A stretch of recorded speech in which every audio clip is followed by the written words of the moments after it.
ला वटवृक्ष हे निवडणूक चिन्ह म्हणून देण्यास विश्व हिंदू परिषदेनं विरोध केलाय।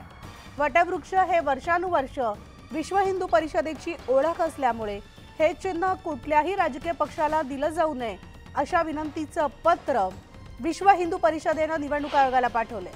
दरम्यान शरद पवार गटाला वटवृक्ष चिन्ह दिल्यास वेळेप्रसंगी न्यायालयात जाण्याचा इशारा सुद्धा विश्व हिंदू परिषदेनं दिलेला आहे।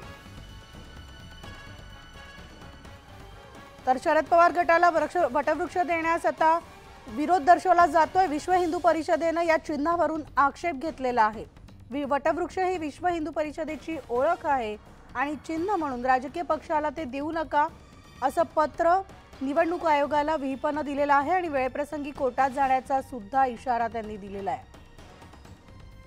तर नुकतंच शरद पवार गटाचं नाव सुद्धा आहे ते निवडणूक आयोगाने निश्चित केलं आणि आता चिन्हाबाबत निश्चिती होणार आहे। दरम्यान जे ऑप्शन्स शरद पवार गटाने दिलेले होते एनसीपी शरदचंद्र पवार पार्टीनं त्या आता ऑप्शनसाठी वटवृक्षासाठी आक्षेप घेण्यात आलेला आहे। विश्व हिंदू परिषदेनं हा आक्षेप घेतलेला असून याविषयी सविस्तर अपडेट जाणून घेऊयात आमचे प्रतिनिधी उदय तिमांडे यांच्याकडून।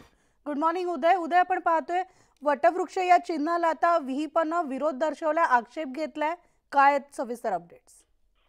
खरं तर राष्ट्रवादी काँग्रेस पक्षामध्ये फूट पडल्यानंतर जे आहे ते नुकतंच निवडणूक आयोगानं शरद पवार गटाला जे आहे ते शरदचंद्र पवार गट असं नाव दिलेलं आहे आणि त्यांचं आता निवडणूक चिन्ह कुठलं असेल या बाबतीत तर्कवितर्क लावलेले जात आहे। मात्र जी माहिती समोर येते त्यानुसार शरदचंद्र पवार गट जे आहे ते वटवृक्ष हे निवडणूक चिन्ह म्हणून त्यांनी मागणी केलेली आणि ते चिन्ह मिळण्याची शक्यता आहे। मात्र याला आता विश्व हिंदू परिषदेनं जो आहे तो विरोध केलेला आहे, कारण गेली अनेक वर्ष विश्व हिंदू परिषदेचं चिन्ह म्हणून वटवृक्ष ओळखलं जातं आणि त्याला मान्यता देखील मिळालेली आहे। त्यामुळे जर वटवृक्ष हे राजकीय पक्षाला चिन्ह दिलं, शरद पवार गटाला चिन्ह दिलं तर नागरिकांमध्ये एक संभ्रम निर्माण होईल। त्यामुळे वटवृक्ष हे चिन्ह कुठल्याही परिस्थितीमध्ये कुठल्याही राजकीय पक्षांना, शरदचंद्र पवार गटाला देखील देऊ नये अशा आशयाचं एक पत्र विश्व हिंदू परिषदेचे प्रांतमंत्री गोविंद शेंडे यांनी निवडणूक आयोगाला लिहिलेलं आहे आणि या पत्रानंतर सुद्धा जर हे चिन्ह देण्यात आलं तर वेळप्रसंगी न्यायालयात जाण्याचा इशारा देखील जो आहे तो विश्व हिंदू परिषदेकडून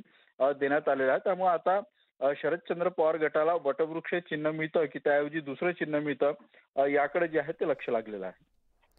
धन्यवाद उदय या सविस्तर माहितीसाठी।